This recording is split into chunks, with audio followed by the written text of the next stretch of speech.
나성환인교회 성도 여러분, 안녕하세요. 8월 21일 금요일입니다. 다같이 새 찬송가 452장 내 모든 소원 기도의 제목 함께 찬송하시겠습니다. 통인 찬송가는 505장입니다.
겸손한 예수 거룩한 주님 원수의 멸시 참으시사 우리를 위해 고난을 받은 구주를 닮게 하옵소서.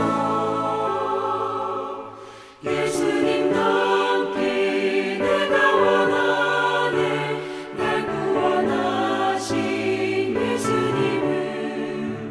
내 마음속에 지금도 두사 주님의 형상 잊히소서. 아멘. 이 아침에 함께 나눌 말씀은 로마서 12장 9절에서 10절입니다. 제가 읽겠습니다. 사랑에는 거짓이 없나니 악을 미워하고 선에 속하라. 형제를 사랑하여 서로 우애하고 존경하기를 서로 먼저 하며. 아멘. 오늘 말씀은 우리를 향해 가정에서 그리고 교회에서 사랑하라고 명령합니다. 성도 여러분, 기독교의 핵심은 사랑입니다. 우리는 이미 바울 사도를 통해 다음과 같이 위대한 복음을 들었습니다.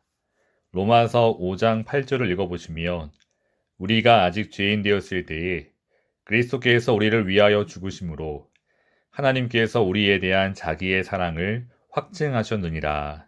아멘. 우리가 아직 죄인 되었을 때 하나님께서 우리를 사랑하셨습니다. 우리를 사랑하사 예수님께서 이 땅에 오셨습니다. 그리고 우리를 사랑하사 십자가에 자신을 내어주셨습니다. 우리를 사랑해서 하나님께 버림받으셨습니다. 말로 표현할 수 없는 그 놀라운 사랑을 우리가 받았습니다.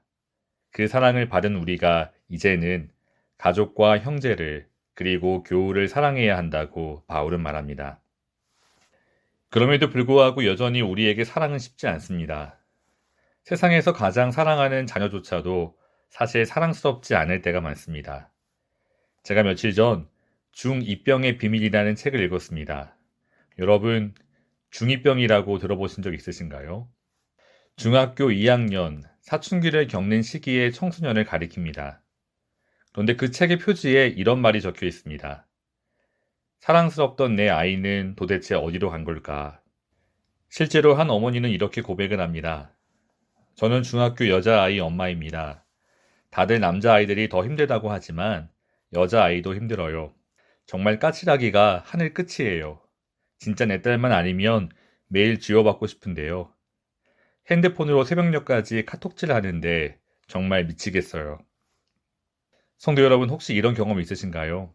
아니면 혹시 그런 과정 중에 계신가요?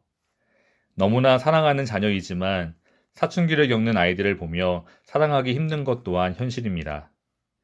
사랑하는 자녀조차도 이렇게 사랑하기가 어려운데 과연 우리가 어떻게 배우자를, 형제를, 그리고 교우를 사랑할 수 있을까요? 오늘 본문 10절을 읽어보면 바울은 먼저 우리에게 형제를 사랑하여 서로 우애하고 존경하기를 서로 먼저 하라고 명령하고 있습니다. 성도 여러분, 서로 사랑하고 서로 먼저 존경하라는 말입니다. 그런데 사실 우리는 여기서 늘 넘어집니다. 상대방을 먼저 존중해야 하는데 우리는 늘 내 기준으로 바라보고 판단할 때가 많습니다. 자녀와의 관계 또한 마찬가지입니다. 성도 여러분, 제가 한 가지 질문을 드리겠습니다. 우리가 중학교를 다닐 때와 우리 자녀들이, 손자, 손녀들이 중학교를 다니는 지금과 비교하면 언제가 더 힘들까요? 교우마다 생각이 좀 다르실 것 같습니다. 그런데 제가 책에 나온 글 하나만 소개해 드리겠습니다. 한국의 중학생들은 학교에서 명찰, 이름표를 차고 있습니다. 여러분, 그 이유가 무엇일까요? 선생님들이 학생의 이름을 다 모르기 때문입니다. 선생님들은 어쩔 수 없이 반에서 뛰어난 몇몇 학생이나 혹은 문제 있는 학생들의 이름만 기억합니다. 그 결과 대다수의 학생들의 이름을 잘 모릅니다. 여기서 학생들은 괴리감을 느낀다고 합니다. 각자 집에서는 다 왕자이고 공주입니다. 그런데 학교에 가면 마치 아무것도 아닌 존재처럼 여겨집니다. 다시 말해, 집에서는 주인공인데 학교에 가면 엑스트라입니다. 그리고 요즘에는 중학교 때부터 전체 석차가 적힌 성적표를 받습니다. 철저하게 성적으로 서열화된 상태에서 자신의 위치를 파악하게 됩니다. 여기에서 상위 그룹에 들지 못하는 아이들의 상실감과 그 슬픔이 아주 크다고 합니다. 그래서 아이들은 저마다 비명을 지릅니다. 조용하게 비명을 지르는 아이들은 무기력해지기 쉽고, 크게 지르는 아이들은 부모님의 기대를 파괴하기 위한 행동을 시작한다고 합니다.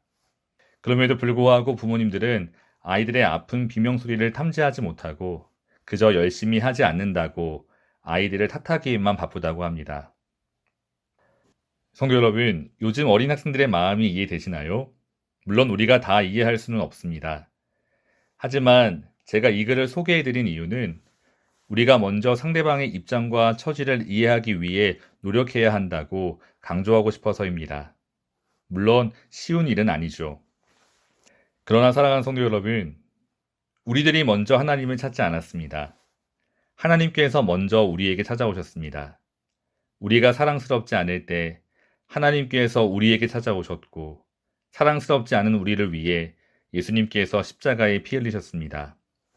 그 주님의 사랑을 받은 우리이기에 그 사랑을 기억하며 주님의 마음으로 먼저 상대를 헤아릴 수 있는 저와 여러분이 될 수 있기를 소망합니다. 둘째, 바울은 악을 미워하고 선에 속하라고 권면합니다. 9절 말씀을 다시 읽어보겠습니다. 사랑에는 거짓이 없나니 악을 미워하고 선에 속하라. 아멘. 사랑하라는 말과 동시에 미워하라는 말씀이 조금 어색하게 들릴 수도 있습니다. 하지만 사랑은 그저 올바르지 않은 모습도 괜찮다며 상관없다며 무조건적으로 수용하는 것을 말하지 않습니다. 사실 오늘날 이 사회가 정의하는 사랑은 이러한 사랑입니다.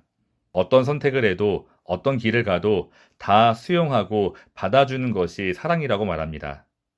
하지만 성경에서는 결코 그것을 사랑이라고 말하지 않습니다. 성도 여러분, 지난 삶을 돌아보면 속으로는 그렇게 생각하지 않으면서 불필요한 갈등을 유발하기 싫어 눈 감고 넘어간 적이 있으시죠? 혹은 괜히 그 이야기를 꺼내 관계를 불편하게 만들고 싶지 않아 모른 척 할 때도 있었습니다. 성도 여러분, 아니라고 생각하면서도 겉으로는 괜찮은 척, 그저 좋은 척 한다면 사실 사랑이 아니고 위선입니다. 그런 면에서 봤을 때 저 자신부터 참 많이 부끄러웠습니다. 제가 청년들을 인도하며 그럴 때가 있었습니다. 지금 이런 선택 혹은 이런 행동은 결코 올바른 행동이 아니라고 생각하면서도 관계가 불편해지거나 혹은 시험이 되지 않을까 염려해서 올바른 조언을 하지 못할 때가 많았습니다. 하지만 예수님께서는 그렇게 하지 않으셨습니다. 요한복음 8장을 보면 사람들이 가늠하다가 현장에서 잡힌 여인을 데리고 예수님께 옵니다. 사람들은 여인을 돌로 칠 준비가 되어 있었습니다. 그때 예수님은 너희 중에 죄 없는 자가 먼저 돌로 치라고 말씀하셨습니다. 그러자 양심의 가책을 느낀 사람들이 하나둘 자리를 떠나기 시작합니다. 결국 예수님과 여자만 남았습니다. 성도 여러분, 예수님께서 마지막으로 그 여자에게 뭐라고 말씀하셨습니까?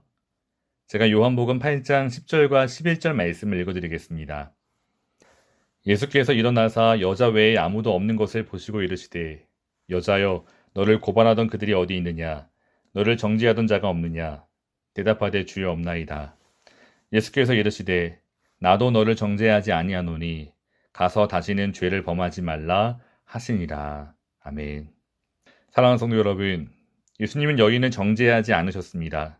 여인의 죄를 용서해 주셨습니다. 그리고 여인에게 명령하십니다. 다시는 죄를 범하지 말라. 아멘. 성도 여러분, 진정한 사랑은 무조건적인 용납을 넘어 말씀과 기도로 서로를 온전하게 세워갑니다. 로마서 12장 2절에서 바울은 이렇게 말했습니다.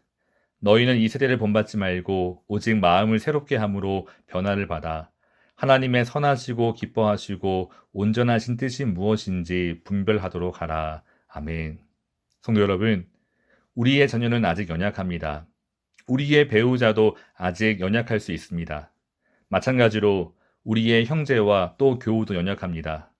그러므로 그들을 도와 이 세대를 본받지 말고 무엇이 옳고 그른가를 분별할 수 있도록 그리고 인생에서 올바른 선택을 할 수 있도록 도와줘야 합니다. 하지만 우리의 지혜와 능력은 한계가 있습니다. 우리는 사실 비둘기처럼 순결하지도 뱀처럼 지혜롭지도 못합니다. 그러므로 오늘 이 시간 우리와 함께 하시는 성령 하나님을 더욱더 의지하시기를 주님의 이름으로 축원합니다. 사랑하는 성도 여러분, 성령 하나님을 의지한다는 것은 과연 무엇일까요? 소위 우리가 어떻게 성령 하나님을 의지할 수 있을까요? 오늘 한 가지만 말씀드린다면 우리의 실패를 하나님 앞에 내려놓는 것입니다. 다시 말해 주님 앞에 무릎 꿇고 기도하며 고백하는 것입니다. 주님, 제가 제 자녀를, 배우자를, 형제를, 그리고 교우를 사랑하지 못했습니다. 제가 그들을 올바르게 주께 인도하지 못했습니다.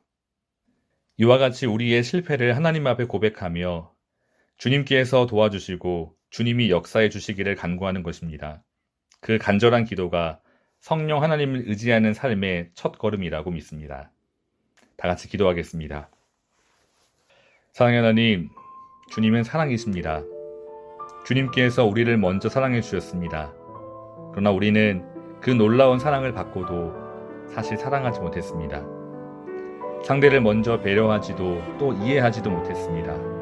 주님, 우리를 불쌍히 여기어 주시옵소서.